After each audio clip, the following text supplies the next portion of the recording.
That's right. Marques is in hot water, seemingly again, which seems to be a pretty common thing for Marques recently. Which is unfortunate because he's had a pretty clean track record recently. So, Marquez's newest video has been a source of controversy. And this is the video, How My Video Gear is Changing, that was just uploaded a couple of days ago at this point. So, this has been hugely controversial for a, well, big reason.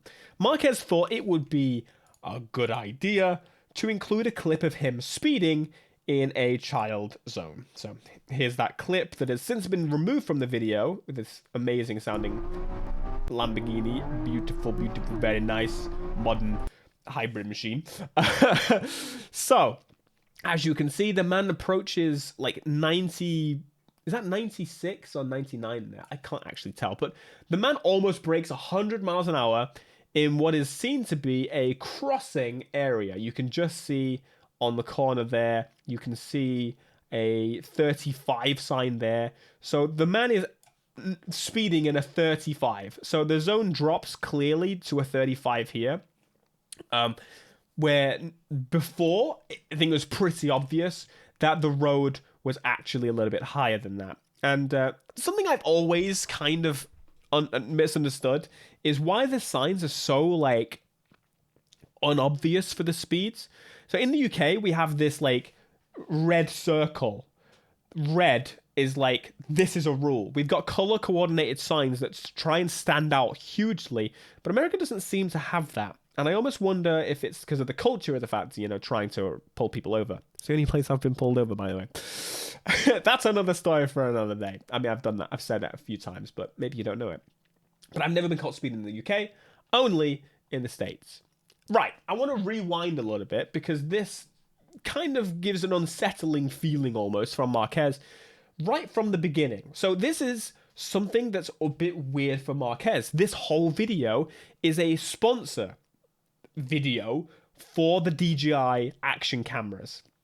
Now, to be clear, I think fully sponsored videos are fine. And that was actually the first big issue that blew out from this. This was the initial issue that people had. If you see some people's tweets and posts and comments, a lot of them are about the fact that this is just an ad. This is just an ad. I hate to break it to you, but welcome to the fucking internet. This is pretty common, and it's more common than you might even realize, which is bad because the US's rules on advertising is a little bit more lax than a lot of other places. For example, I have to plaster advertisement in multiple locations to make it an advertisement, like to make it abundantly clear. And regularly I see people get in trouble for not properly disclosing with massive text at the beginning that this is an advertisement or saying so and so on, so on, so on. Anyway, this is not a common thing for Marques to do, a fully sponsored piece of content, which I will say is not common for most tech channels. Most tech channels have sponsored videos all the time. It is how you make most money on YouTube is fully dedicated post-sponsored content, especially in a channel like this in where people are interested in the latest and greatest, and people want to know, so they're gonna go to Marques or go to LTT to find out about this stuff. For example, the other big one, LTT, normally every video has an integration at the beginning and the end, or every once a week or maybe more, it seems like they have a fully sponsored content piece. But the problem with Marques's video from the go is that it just feels like for the sake of it. It doesn't feel natural. It's not anything groundbreaking. It's nothing crazily new. It's just an action camera, which in itself is fine. The problem lies, I think, in experience. He's taken us on this adventure that he's showing us that he's filming with an action camera. He's put it on a dog. He's put it on a car. He's taken it golfing. I don't think that this was a great video in itself. It didn't really tell me much about the camera other than the points that DJI clearly sent to him to cover. But the problem is, this stuff just doesn't seem like what he mostly does. He's just filming a clip of driving for the sake of it. The overarching idea of this video, as per the title, to avoid putting DJI in the title, because who's going to click on a video saying, this video is sponsored by DJI on the title? No one's going to click on that. What he should have done, in my opinion, is something that Marques actually does, is he plays Frisbee, right? So he could have taken us as part of that, I get for the sake of privacy, maybe that's why he showed the golf and so on, but I think actually showing behind the scenes of them making content on the main channel would have been a really great opportunity to put cameras behind cameras and so on to show how they make, say, the new Apple product shots and reviews, because that's interesting, and that would be interesting to his audience, and it would be a good way to link it, I think. So that is one point, and that instantly left people a little bit sour from the go, in my opinion, because then all of a sudden it changed to the idea of the Lamborghini clip. Now, I watched all the way through the video, and I didn't think twice about the Lamborghini clip, but clearly it should not have been left in. To be clear, it has since been removed. So let me just go through Marques's statement. He said, "Last video I did something pretty stupid.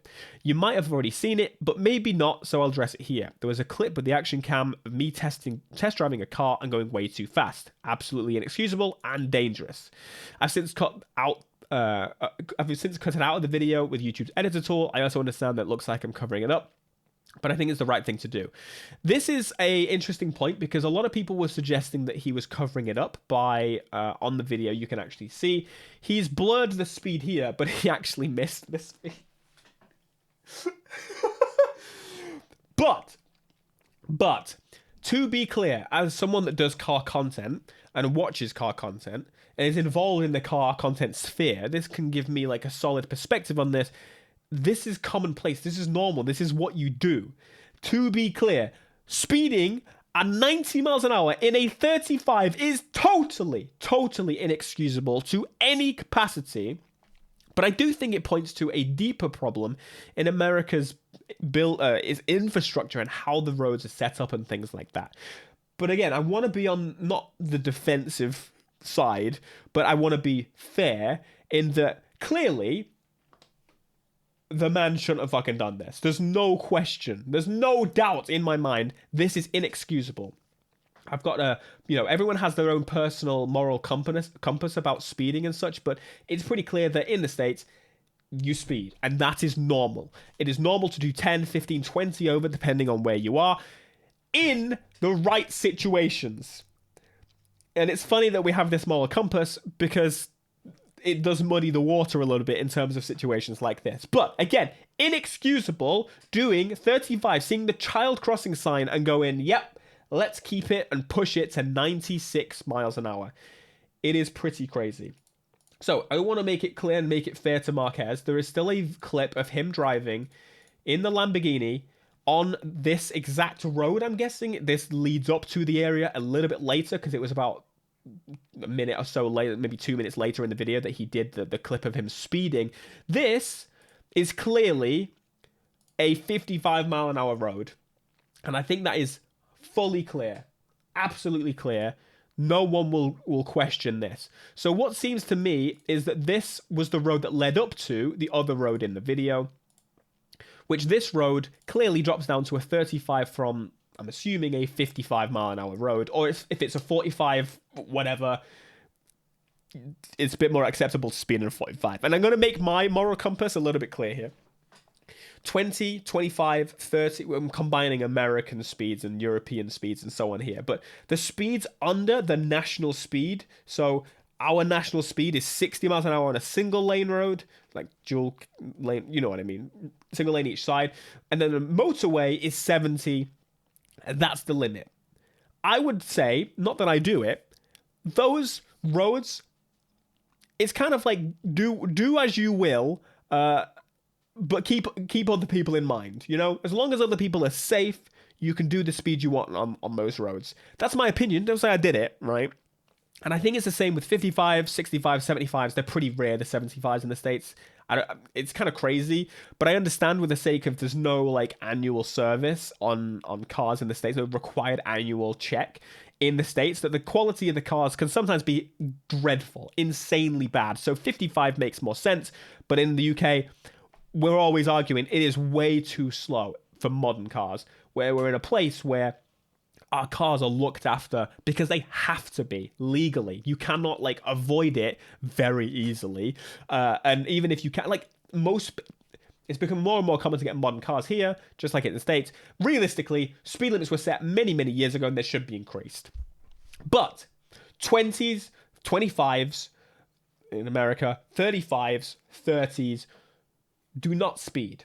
Do not break those speed limits. You know, I'm not going to shout at you for doing 31, 32 and a 30, but I'm talking about I have a road near me that is a 30-mile-an-hour speed limit, okay? Near where I live, but people consistently break 40, 50 miles an hour to the point where people's animals, pets, have been killed and just left at the side of the road, and it is awful. Again, being a pet owner, now imagine that case with children. It is crazy. It is crazy. And a lot of these people don't even stop to check. It's disgusting. It is awful, and you shouldn't do it. Do not endanger other people, other animals, other beings, anything. For yourself, I don't give a damn. You can endanger yourself as much as you like. But if it puts other people at risk, it is insanely wrong and disgusting. You revolt me. Like people that, again, do 60 miles an hour down in the 30 near me. It is insane. And honestly, I want to throw something at your car, and one day I will. I remember, I'm gonna admit here, one time I threw like a stick underneath some woman's car that was clearly doing about 50 in this 30, and the stick like shattered, and she shit herself and slammed on the brake, not slammed it on, but like pressed it and slowed down. So that's cool. There's a theory here in the UK that they don't actually fix potholes on a lot of roads to actually slow people down. And to be honest with you, I'm kind of fine with that. It's not a bad idea. If you can't afford to fix them because of all the weighty vehicles on it, just don't. And it'll slow people down. You don't need to put speed bumps in then. Good idea. Right. Back on track. So, I do not agree with this at all. It was insane that Marques did it. But I do want to say American road design is incredibly terrible for things like this. And you see it all the time of influencers and creators just going at whatever speed they think that they can get away with, texting and driving, streaming and driving, all this crazy stuff.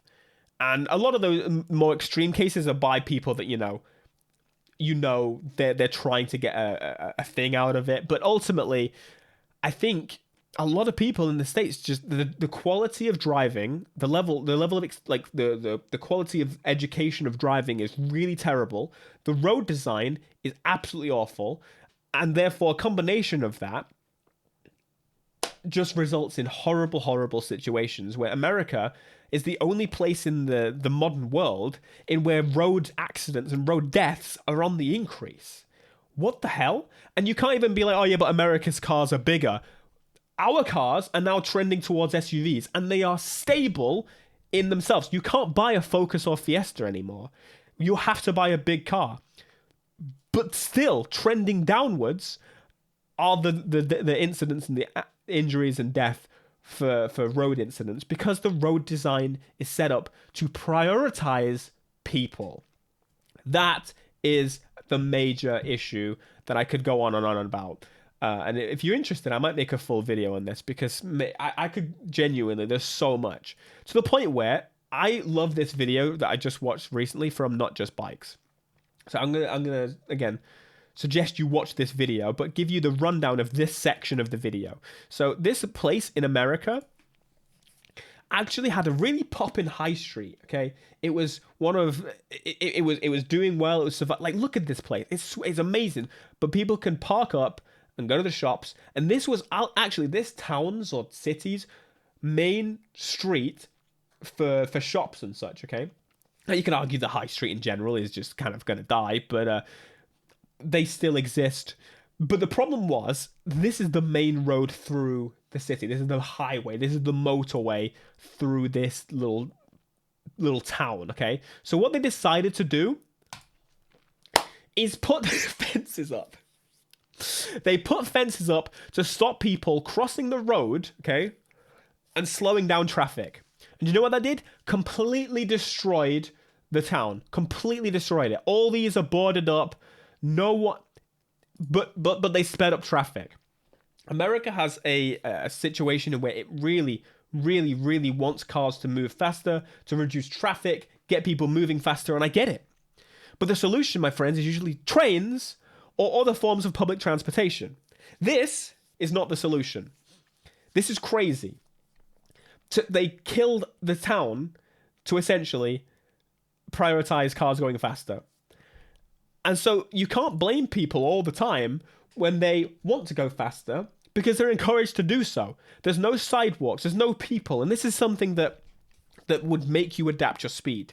How many crazy speeders do you get in, say, like New York City? The only place in America that's generally quite walkable, okay? You could live in New York without a car. It's the only place. Realistically, I've been to LA. I tried to walk. It is not walkable. Stop making those video clips of you pretending to do like a fit check or like walking down the street in LA. No one walks down the street in LA. Stop lying to me. It is not possible. You have to drive to get to the place and then you walk, which has always been an insane concept to me. But anyway, I said I could go on and on and on and on about this. But I think it's a combination of an issue that keeps coming up with American creators in general. And I think someone that's not in the car sphere, like Marques, that's 100% in the car sphere, I think this was just a mistake. And I think a mistake in that this road, as I said, was a 50, and the road design didn't change in the 35. And as I say, in the UK, we have these big red signs that say, this is the speed now. This is the maximum limit. It's to the point where people are so unsure about the national speed here that they generally do like 45 and 60s, which is insane. It fries my balls. But it's probably better than the other way. I would rather they be afraid of speeding. It frustrates me to living hell. I'd rather they be confused and do less. And there's a theory that, not theory, I think it's an actual thing. In the UK, one thing they do is on country roads, you know, those really, not small, but like the country roads, I guess, would be similar to America's version of this. What we do sometimes is remove the line from the middle of the road. And so what that does is it makes you a little bit nervous as to where the cars are going to come from on the opposite side. And that, in turn, encourages people to slow down. There's so many really thoughtful designs like that throughout Europe that make people go, ooh, I should slow down and be careful. But again, in the States, it seems to be the opposite, because the only mode of transportation is the car. We should make the car go faster and everyone will be happy. We should add more lanes. It will make people go faster, ignoring the fact that more people then start to, you know, fill those lanes and more people move there, and then more people are on the roads, and then there's more blockage than there was before, and then the person in the first lane can't get all the way to the 20th lane and try and get off where it needs to, and causes more traffic. So there's a whole bunch of things. For example, that's another one. The whole lane discipline thing doesn't exist in America because of the fact that your roads split off in multiple directions, your highways. So you're telling me that you're telling people that this is the fast lane, this is the slow lane, but you got to be in this lane, otherwise you're going to miss your turn, and there's no way back onto it. If you miss a turn here, there's a way to just turn back around again and get back on. That's not a thing in the States. There's so many bad road designs that just, again, normalize this type of speeding. And in this case, I think this is below the speed. And there's nothing wrong with giving your car a little blip in a 55. However, there is a lot of issue with doing 90 in a 35. So let's carry on with this quickly. There's no reason to leave that clip in. There was no reason to include it in the first place, and I would never want to make it seem okay by leaving it in the video. Cool. I'm well aware this tries an effect, and I know everything on the internet lives forever, but I think it's best decision right now. All I can do is apologize and promise never to do anything close to that stupid again. That's a terrible example to set, and I'm sorry for it. And I genuinely think that's the best he could do. There were people suggesting that maybe he could remove the whole video. That's kind of dumb. Get your bag. Like, I'm not saying you shouldn't get your bag. But all of this could have genuinely just been like, this is a bit of a weird video. I think Marques needs to learn from this situation. And I think America ultimately needs a lot of changes in terms of its road design. It does not think about the people. And that could be seen in many places. Not to say the UK is perfect, to be clear. I'm not saying this is a UK is so much better. We've got some problems too. In that we're actually going to more of an American design recently, in where we're building these massive estates away from people, when then going, oh, we need to expand the road. No, you need a fucking train is what you need. Anyway, thanks so much for watching. Hopefully you enjoyed this little natter, and hopefully you have a good day, and I'll see you in a bit.